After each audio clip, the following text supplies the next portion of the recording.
وعلیکم السلام، کیا نام ہے بھائی؟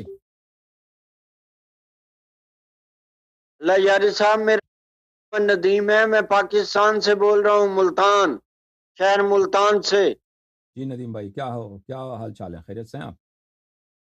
اللہ کا شکر ہے جی، دعا۔ اچھا، حکم کرو۔ میں نے یہ سوال کرنا تھا اللہ یاری صاحب جی سر۔ کہ قرآن مجید میں سورہ الاحزاب میں آیت تطہیر آئی ہے جو، ہاں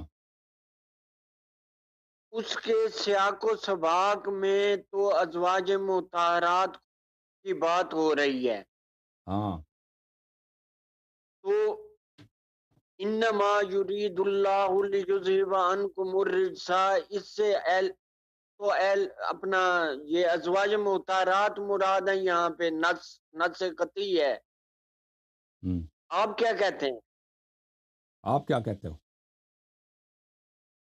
میں تو یہی کہتا ہوں کہ یہاں جو انما یرید اللہ کا کہا گیا ہے وہ ازواج مطہرات کو کہا گیا ہے۔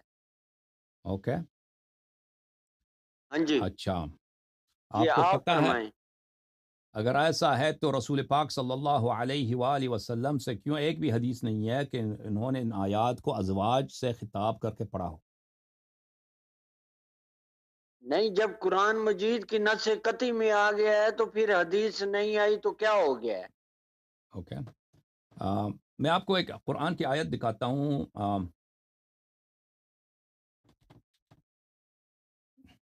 قرآن کی ایک آیت دکھاتا ہوں، ٹھیک ہے؟ سورہ وہ بتائیں۔ ایک منٹ میں قرآن لے کے آ جاؤں، یہ شیلف پہ پڑا قرآن میں لے کے آتا ہوں، ایک منٹ۔ ٹھیک ہے، یہ قرآن مجید ہے میرے جی، ہاتھ میں عزیزو، یہاں پر سورہ مبارک بقرہ میں یہ سورہ آیت، بقرہ۔ جی سورہ بقرہ میں یہ آیت ملاحظہ فرمائیے۔ جی، آیت یہ ہے، اعوذ باللہ من الشیطان الرجیم، اچھا آیت نمبر 187 یہ ہے، اچھا، احل لکم لیلۃ الصیام الرفث الی نسائکم ہن لباس لکم وانتم لباس لہن علم اللہ انکم کنتم تختانون انفسکم، اعوذ باللہ من الشیطان الرجیم، احل لکم لیلۃ الصیام الرفث الی نسائکم، روزے کی راتوں میں جماع کرنا عورتوں کے ساتھ جائز ہے، وہ آپ کے لباس ہیں، آپ ان کے لباس ہیں۔ علم اللہ انکم کنتم تختانون انفسکم فتاب علیکم وعفا عنکم، اللہ کو پتہ ہے کہ آپ اپنے ساتھ غداری کرتے تھے، گناہ کرتے تھے، اچھا، اور اللہ نے آپ پہ رجوع کیا ہے اور آپ کو بخشش دی ہے۔ فالآن یباشروہن وابتغوا ما کتب اللہ لکم، بس اب جو ہے ان کے ساتھ جماع کر دو، اور اللہ نے جو وعدے دیے ہیں جزا کے اور ثواب کے، وہ اس کی حاصل کرنے کی کوشش کرو۔ اب یہ یہاں سے شروع سنیے، وَكُلُوا وَاشْرَبُوا حَتَّى يَتَبَيَّنَ لَكُمُ الْخَيْطُ الْأَبْيَضُ مِنَ الْخَيْطِ الْأَسْوَدِ مِنَ الْفَجْرِ، اور کھا لو اور پی لو تاکہ تمہیں پتہ چلے کہ تاکہ تمہارے لیے واضح ہو جائے جو سفید داغا ہے سیاہ داغے سے پتہ چلے، جو فجر کا سیاہ داغا ہے اور فجر کا سفید داغا ہے وہ آپ کو پتہ چلے، وہ واضح ہو جائے آپ کے لیے، اچھا اس وقت تک کالو پی لو۔ اتم الصیام الی اللیل ثم اتم الصیام الی اللیل، اور اس کے بعد جو ہے رات تک تم روزہ رکھو، ولا تباشروہن وانتم عاکفون فی المساجد، اور تم ان کے ساتھ مباشرت نہ کرو جب تم مسجد میں عبادت کے لیے ہو۔ تلک حدود اللہ فلا تقربوها كذلك يبین اللہ آیاتہ للناس لعلهم یتقون، یہ آیت ہے بھائی، اچھا کافی لمبی آیت ہے۔ اب ملاحظہ فرمائیے اس کے ذیل میں بخاری، یہ کتاب ہے بخاری، چاپ دار احیاء التراث العربی، اچھا یہاں پر ملاحظہ فرمائیے، یہاں پر صفحہ نمبر 337 میں، اعوذ باللہ من الشیطان الرجیم، یہ آیات پورا آیت بھی نہیں ہے، آیت کے کچھ حصے کے متعلق ہے۔ حدثنی ابو حازم کہتے ہیں ان سہل بن سعد سے روایت کرتے ہیں، انزلت، یہ آیت حدیث نازل ہوئی نمبر بتائیں گے؟ 1917، 1917، حدیث نمبر 1917، یہ آیت نازل ہوئی، وَكُلُوا وَاشْرَبُوا حَتَّى يَتَبَيَّنَ لَكُمُ الْخَيْطُ الْأَبْيَضُ مِنَ الْخَيْطِ الْأَسْوَدِ وَلَمْ يَنزِلْ مِنَ الْفَجْرِ، آیت اس طرح شروع میں نازل ہوئی تھی، کلوا واشربوا حتی یتبین لکم الخیط الابیض من الخیط الاسود من الفجر، یہ لفظ من الفجر نازل نہیں ہوئی. اچھا، فکان رجال، آیت کا ترجمہ کیا؟ من الفجر نہیں ہے اس میں. تم کھانا کھاؤ اور تم پیو رمضان کی راتوں میں، اس وقت تک جب تک کہ تم ہے کالا داغا اور سفید داغا واضح نہ ہو. الگ نہ ہو. اچھا ہاں، یہ نازل نہیں ہوئے کہ فجر کا سفید داغا اور فجر کا سیاہ داغا واضح نہ ہو. یہ فجر والی جو جملہ ہے یہ نازل نہیں ہوئی تھی. تو کیا کرتے تھے صحابہ؟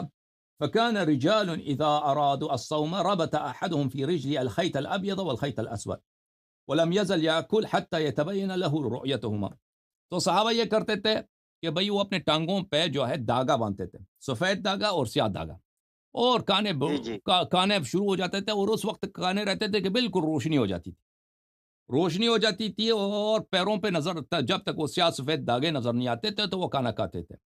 حالانکہ آیت کا مقصود یہ نہیں تھا. آیت کا مقصود کیا تھا کہ فجر کے وقت تم اگر آسمان کی طرف دیکھو جو بالکل اذان کے وقت ہوتی ہے تو آسمان پہ ایک سفید لکیر آ جاتی ہے، ایک سفید لکیر آ جاتی ہے تو وہ فجر کی علامت ہوتی ہے. سفید وہ سیاہی وہ بالکل واضح ہوتا ہے، سفید اور سیاہ ایک لائن ہوتی ہے، اس سے مراد وہ ہے. لیکن صحابہ کو یہ پتہ نہیں تھا تو یہ کرتے تھے بھائی، یہ انہوں نے سمجھا تھا کہ یہ داغا ہے. تو کیا ہوا؟ فانزل اللہ بعد، پھر اللہ نے نازل کیا من الفجر فعلموا انه انما یعنی اللیل والنہار. تو ان کو پتہ چلا کہ یہ من الفجر کا جب لفظ نازل ہوا تو پتہ چلا کہ یہ اس سے مراد لیل و نہار ہے. اچھا، اس طرح آیات بہت زیادہ ہیں کہ ایک آیت کے کئی حصے ہیں وہ مختلف مواقع پہ نازل ہوئے ہیں اور مختلف